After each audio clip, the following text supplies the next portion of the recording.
Hello and welcome to another full frontline update. In this one I'll be covering the Donetsk and Bakhmut fronts, as well as the Luhansk front, and finally an update on Belarus. So starting out in the Vuhledar front, which is the southern part of the Donetsk front, the Russians have started attacking the village of Prechestivka, which is to the west of Pavlivka, which the Russians captured the last couple of weeks. This village is similar to that of Pavlivka. However, it is smaller and it is further isolated from other areas. As we can see, Pavlivka is right next to Vuhledar, while Prechestivka is by itself, with the Soloteniva to the west, Novoukrayinka to the north, and Pavlivka to the east. However, with the Russians controlling Pavlivka, they now have only two areas they're connected to, which one to the south is cut off by the Russian forces having fire control over the road. Then there's the last one to the north, Novoukrayinka. And this is very significant because if the Russians manage to take Prechestivka, they can move northwards towards Novoukrayinka, and they'll have a better and make it easier for them to capture Vuhledar and this area to the east. While at the same time, Novoukrayinka is connected to two areas, which is Maximivka to the north and Buhaylinka to the east. This allows them to use a strategy they've used a lot of times throughout this war, which is the flower strategy, which allows them to attack in multiple directions after capturing an important point. And Novoukrayinka is a point where they can attack in four directions, especially in this coming week, where the ground will be frozen for the next 2 months. This will allow them to cross over these farmlands as they wouldn't be muddy, and it will allow them to just cross over with the hard ground, and it will allow them to ignore the roads and go beyond them, which will reduce the effectivity of the Ukrainian mines, as they will be focused on the roads, as the past season has had muddy ground, which means that most armies would not cross through the farmlands as they would be muddy and their equipment would just get stuck. So with this, they'll be able to attack all these surrounding villages from this one point, and Novoukrayinka is the main point for that. So I believe that their next target, rather than Vuhledar, is Novoukrayinka, and that they'll be attacking from Prechestivka northwards to Novoukrayinka, and then use the flower method to attack all surrounding villages. This will give them a full control over the center of this whole area, and I define this area as this between Marinka and Velika Novosilka. So with this, they will be able to attack anywhere on this road or cut off any supply lines within this area. So the main target will be Novoukrayinka. Moving on to the east, the Russians are attacking Novomykhailivka again. This is a larger village, so this will not be taken easily, and with Konstantinivka right next to it, it is a difficult area to attack, as the Ukrainians have large garrisons in this area. They are also attacking Marinka, where the fighting is still ongoing at the center of the city, which means that neither side are able to gain control over the center, so the center is contested by both sides. Further north, the fighting around Nevelske as well as Pervomaiske and Vodyan is all ongoing. Nevelske, as I've mentioned earlier, is a very important small village, as capturing it will allow the Russians to circle around and flank the Ukrainian defenses in Pervomaiske, and holding this is preventing the Russians from doing so the Ukrainians are able to focus their forces in this area to hold back the Russians from flanking their positions. The same with Vodyan, it will allow them to go around or attack further northwards in direction of Avdiivka and attack these villages to the west of Avdiivka, which will allow them to move towards an operational encirclement of Avdiivka.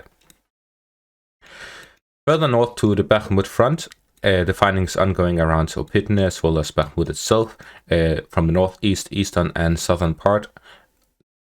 And there is this video here, which we can see from Zodiac mapping, and this village here from Sovanova Plus is of the eastern outskirts of the Bakhmut area.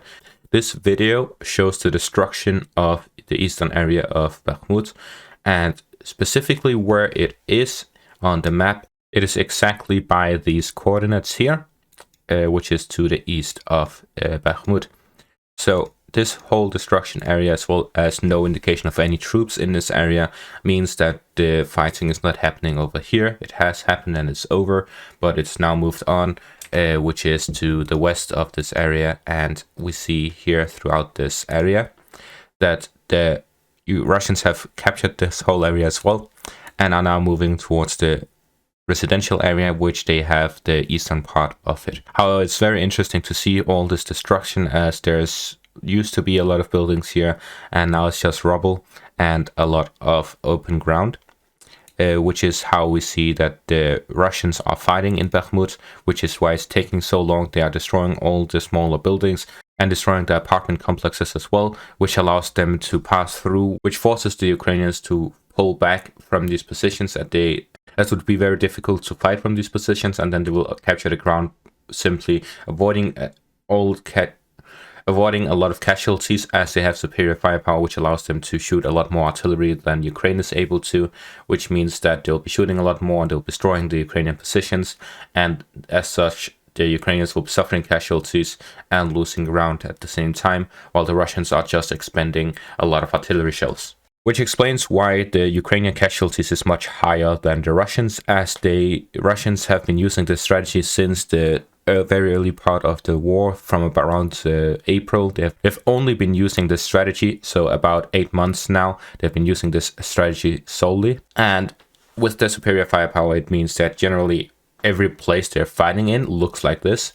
In the counterattacks that the Ukrainians did, they did high mobility strategies where they just advanced and didn't fight much, as the Russians were pulling back and weren't fighting, and with that they neither got encircled or captured, and they barely experienced any fighting. Which means that in the Ukrainian offensives, the Russians didn't lose a lot of troops. That means most troops that the Russians lose are in their own offensives.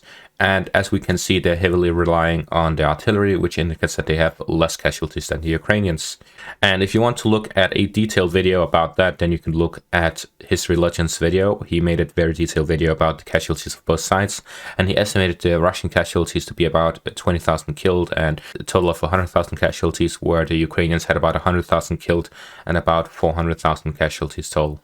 The link will be in the description. Anyways, moving further north to the Soledar area, the fighting around Bakhmutska, as well as the contingent of troops from Yakovlivka towards Soledar from the northeast, is still ongoing, with the Wagner PMC also attacking in the direction of Vesele.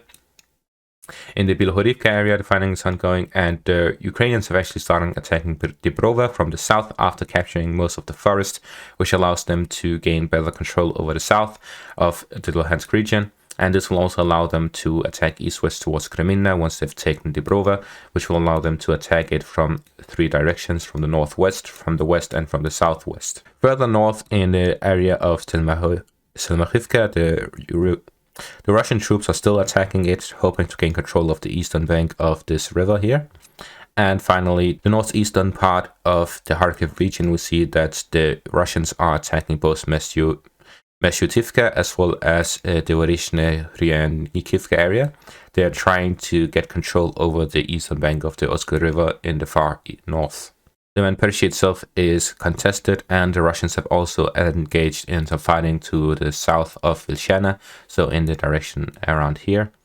And they are trying to create a buffer zone or advance towards Kivka, where they will be trying to attack the village and gain control of it, which will leave them in a position where they have full control over this northern side and allow them to shell the Kupiansk area.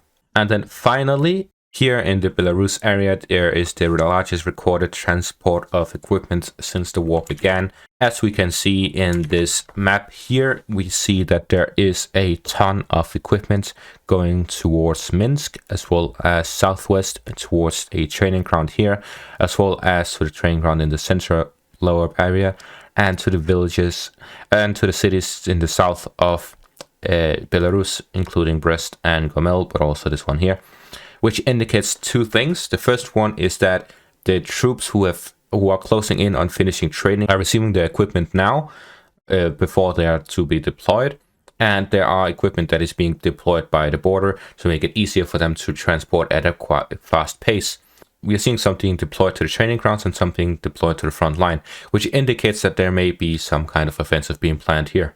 Finally, as for the latest speech by Putin, which he did yesterday, Wednesday, the 21st of December, I'll be looking at that and analyzing it to see if there are any important points according to the war. Other than that, that's it for this video. Thank you all for watching and have a great day.